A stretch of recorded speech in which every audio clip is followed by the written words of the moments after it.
as you can see, nandito na naman ako sa SM for today kasi nakaschedule ngayon yung cleaning ko. Papa-cleaning ako ngayon. Actually, last week, nag-inquire ako nito ko magkano yun. And, unfortunately, yung price na sinabi nila last week is iba na yung price ngayon. I don't know why. Basta yun. So, nilagay ko na siya sa calendar ko para hindi ko makalimutan. For today, magpapa-cleaning ako. And, ayun, sa may second floor siya ng SM. So, pumunta na ako doon. And, mabilis lang naman yung process na sa mga 20 minutes. I guess, is tapos na siya. Sabi pa nung I asked kasi if masakit ba siya, ganyan. Ayun siya, oh, healthy smile. Tapos sabi ng dentist, hindi naman daw. And also, it depends on the pain tolerance of the person. So, okay, sabi ko, kaya naman siguro. And, ayun, kaya naman.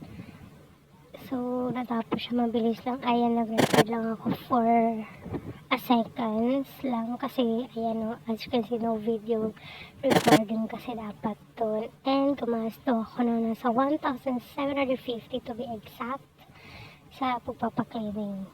And then, after magpa-cleaning, syempre, hindi mawawala yung pachichira natin pag andito na ako sa SM. And after that, ito, afternoon na rin kasi sa nag-lunch na rin. And dito lang ako kumain is, ano siya, only rice. Ito, tapos may soft drinks na.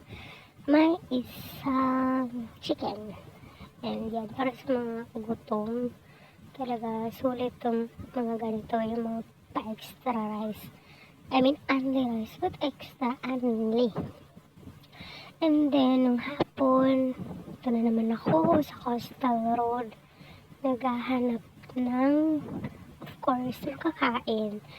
Nasa around 5 yata to ng hapon. So, as you can see, wala pa masyadong mga vendors. Ayan o, pero mga blanco pa yung mga lamesa kasi 5 pa siya. Ayan, so ito natagalan kami sa paglalakad. It's because yun na wala pa yung mga karamihan sa mga nagtitinda because it's 5 pa. So maybe later mga 6 yun, tsaka marami yung nagtitinda kaya yan, for the lakad-lakad lang, naghahanap ng makakain. So, pahanap naman din, gusto ko lang naman, ayan, diba, for the street food na naman, sige, magkakasakit na talaga tayo dito. Oo. And, ano naman nabili namin dito? Hotdog, I guess. Ayan, kasi may one time, kasi bumili kami dito, hotdog, tapos may fishball. Bumalik kami dito before exact location. I mean, yun, dun din mismo na nagtitinda. Tapos, pinainit nila yung fishball kasi nagtanong sila, papainitin ba daw ba? And then, of course, syempre gusto natin kumain na mainit. Tapos, sabi ko, oo. Pero, ay naku, grabe, yung mantika, hindi mo kakayanin talaga eh. So, hindi namin naubos kasi nga, parang feeling ko magkakasakit na kami. Tapos yun, bumili kami ng isaw. And then, siguro mga nasa 6 na to, or magsa 6 na. Ayan, nasa may pili na kami ng Coastal Road. So ayan, wala pa masyadong tao. Pero pagka 6 or 7, madami ng tao nandiyan dyan.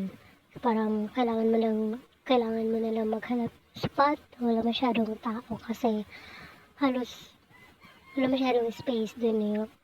So, and then after that, umuwi na rin kami. Siguro mga 6 to or 7. By the way, share ko lang pala nung nagpa-cleaning ako kasi nag-withdraw ako before nung 500 lang yung cash ko. Tapos nag-withdraw ako ng 1,000. Akala ko okay na yun siya for cleaning. But then, nung andun ako, 1,750 pala yung bayad ng pa-cleaning. So, di ba, nagamit ko na yung salitang hindi ko aakalain magagamit ko.